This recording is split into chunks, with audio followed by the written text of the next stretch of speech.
Hello and welcome to another ASE Productions video. We're doing another reliability test with 22 ammo.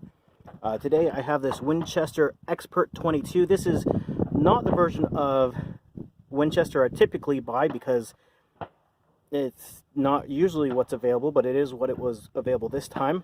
I have my Ruger Mark IV, my Walter Colt 22, and I have my Browning Buckmark. I have counted out 100 rounds for each gun.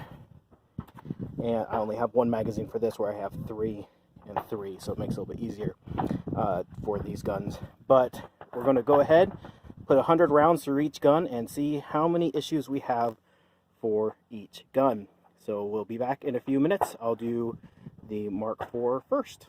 Alright, so we are down the first 100 rounds with the Mark IV, and we had one failure to eject. Basically, it only partially ejected. It didn't stovepipe or nothing.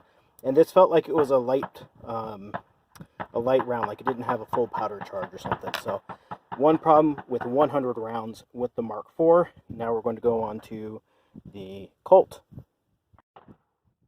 So in my very first magazine, I've had a very interesting failure. You can see that the one round fired, and then the gun tried to, it didn't eject, and then the gun tried to ram the next round into the back of the round, and I got quite a bit of crap thrown back in my face.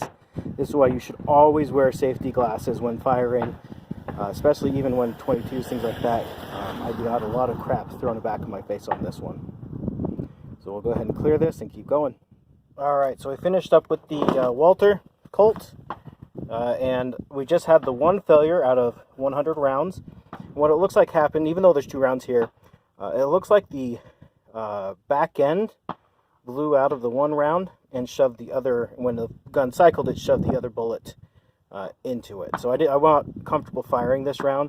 So it was just one failure, and again, I think this has to do with the round itself and not with the gun, with the back blowing out like that. So, so far so good. 200 rounds, it's just 2 failures, both of which are related to the ammo itself. Now we're going to go ahead and go to the Buckmark, which is going to take me a lot more because I only have one magazine, so I have to load each magazine at a time as I shoot. Alright, so by far the least reliable gun was the Browning Buckmark. You see all these? These are what it refused to fire. Now, it was not a failure to eject. I didn't have any stovepipes. I didn't have any rounds that only partially ejected. Everything ejected just fine. I had no issues with failure to feed. All the next rounds were loaded into the gun just fine. I had no light strikes. You look at all these, and none of them have been hit with a firing pin. They're all perfectly fine. The problem is this would cycle the next round into the chamber, but it would not then reset the trigger.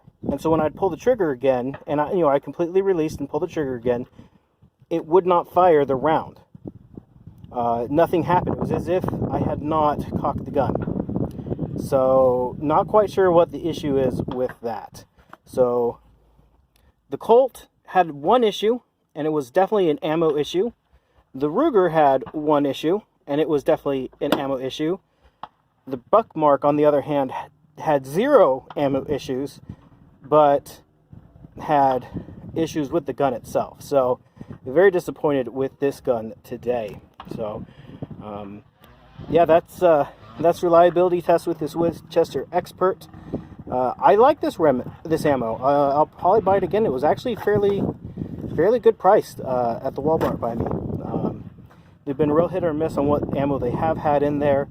I think the other day they had some Blazer. Obviously, they have stuff like CCI, which is pretty expensive. I typically don't buy that. But yeah, this is what they had last time I went in, and I bought it, and I like it. I'll probably buy it again if it's available. Anyways, thank you for watching, and I hope you have an amazing day.